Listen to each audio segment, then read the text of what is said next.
So let's continue chapter 10, that is sources of finance.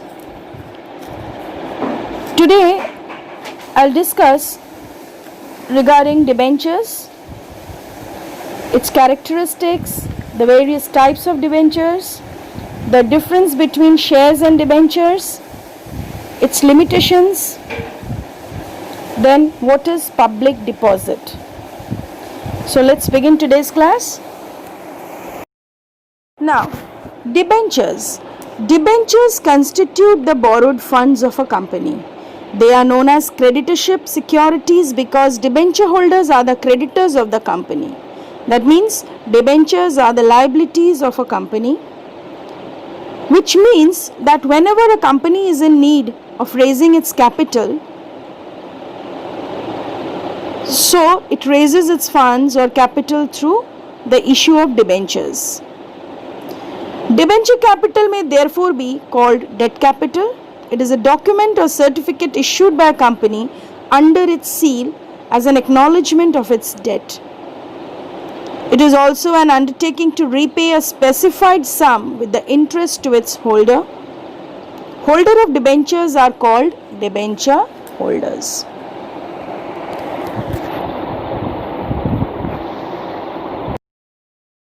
There are some characteristics of debentures.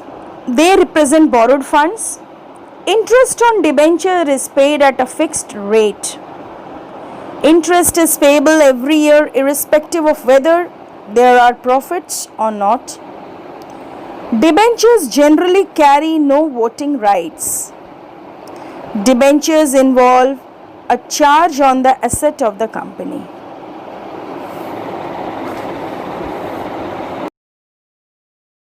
Next, I move on to the various types of debentures. As you can see this chart,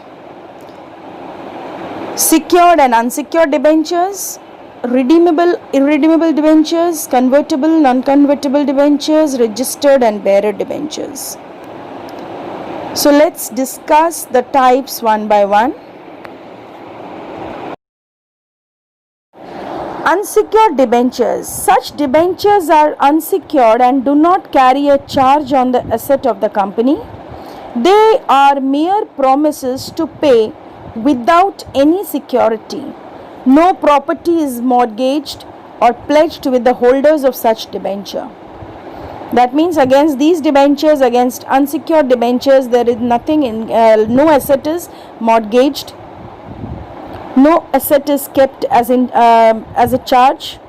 In case of default in payment by the company, they can only file a suit for recovery of money. If the company is unable to pay its debenture holders, so in that case only a case can be filed. Holders of these debentures are treated as ordinary creditors. Next is secured or mortgaged debentures. Against these debentures, some assets are mortgaged or kept with the debenture holder. Such debentures carry a fixed or floating charge on the assets of the company. A mortgage deed is executed by the company describing the terms and conditions of issue. In case of default by the company, the debenture holders can recover money from the mortgaged property or by the sale of that company's asset. A fixed charge is created on some definite and existing asset of the company. The company cannot use these assets without the consent of the debenture holders. Why? Because it is in mortgage. On the other hand, a floating charge can be created on both existing and future assets. The company can deal in such assets in a usual course of business. The charge goes on shifting from asset to asset and becomes fixed when the company goes on liquidation. Any charge created by a company in favor of debenture holders must be registered with the registrar of company within 30 days of its creation. So there is a time period of 30 days within which a debenture holder must be registered, or a charge created by the company in favor of debenture holder must be registered. Then only it can be like a debenture holder can claim against these secured debentures.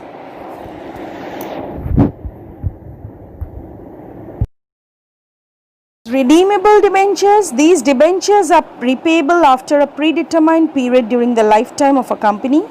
These can be repaid on the specified date on demand by the debenture holders or on a notice of redemption by the company.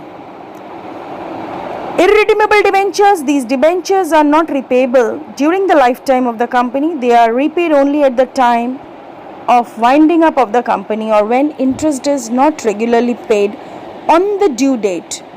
These are also known as perpetual debentures.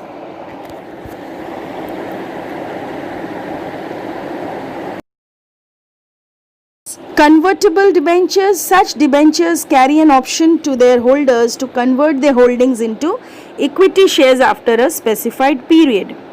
So, the debenture holders can become shareholders, and these debentures are more attractive for investors. They want to invest. Non-convertible debentures. The holders of these debentures have no right to get themselves converted into shares. They always remain the creditors of the company.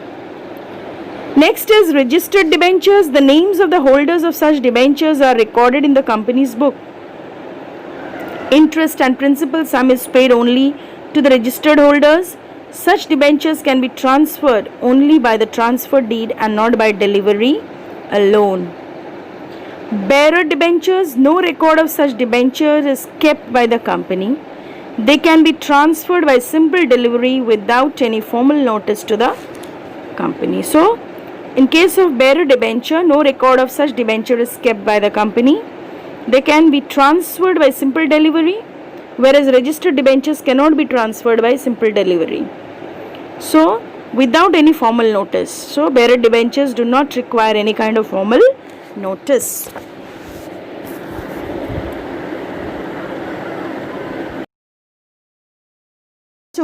Next, I move on to the distinction between shares and debentures.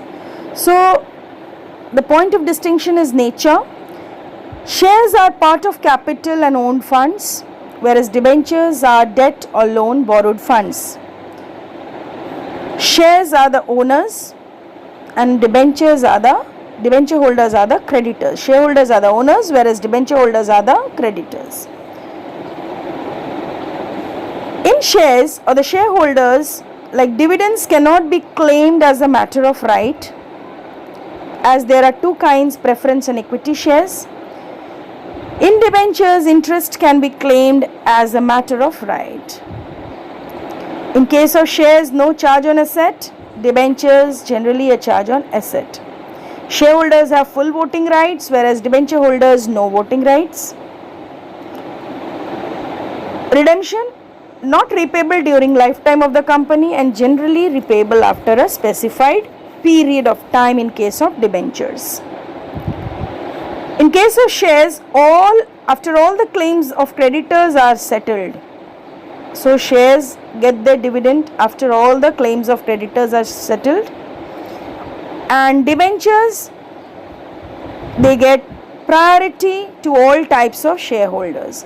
First the debenture holders are paid, and then whatever is left out, then the shareholders are paid out of that. Frequency of return, it is uncertain and fluctuating depending upon the profit, and it is absolutely certain or fixed irrespective of profit. Whether the company incurs a profit or a loss, therefore their return is certain. Whereas in case of shares, it depends on the profit of the company. Risk to shareholder, complete risk is borne by the shareholder, whereas minimum risk in case of secured debentures.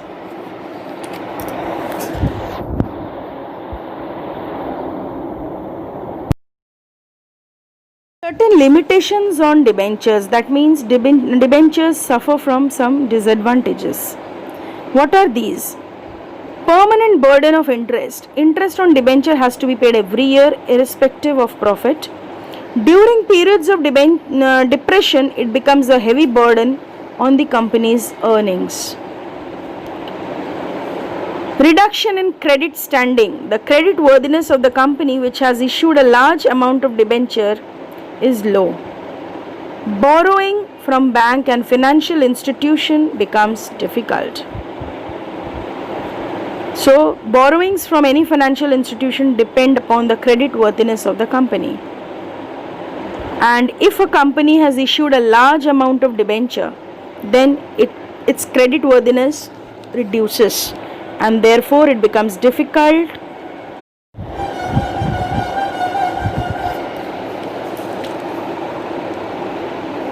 Next is charge on assets. Debentures usually involve mortgage of assets. A company cannot raise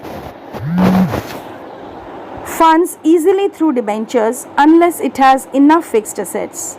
During periods of depression, the company may not be able to repay the amount. Debenture holders may attach the pledged assets, which may paralyze business. So, debentures, they involve mortgage of fixed assets, and a company cannot raise funds easily through the debentures unless it has enough fixed assets. And during the periods of depression, the company may not be able to repay the amount. So, debenture holders may attach the pledge assets, which may paralyze the business. Next is reduction in dividend. During times of low earnings, very little profit might be left after payment of interest on debentures. The company may not be able to pay enough dividends, and the market value of shares may go down. And the last is no voting rights. Debenture holders may have no voting rights in the management of the company. Therefore, they remain at the mercy of the shareholders.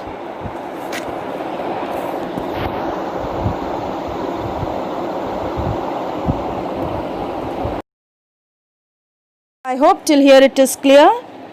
I'll get back to you in the next class. Thank you and have a marvelous day ahead.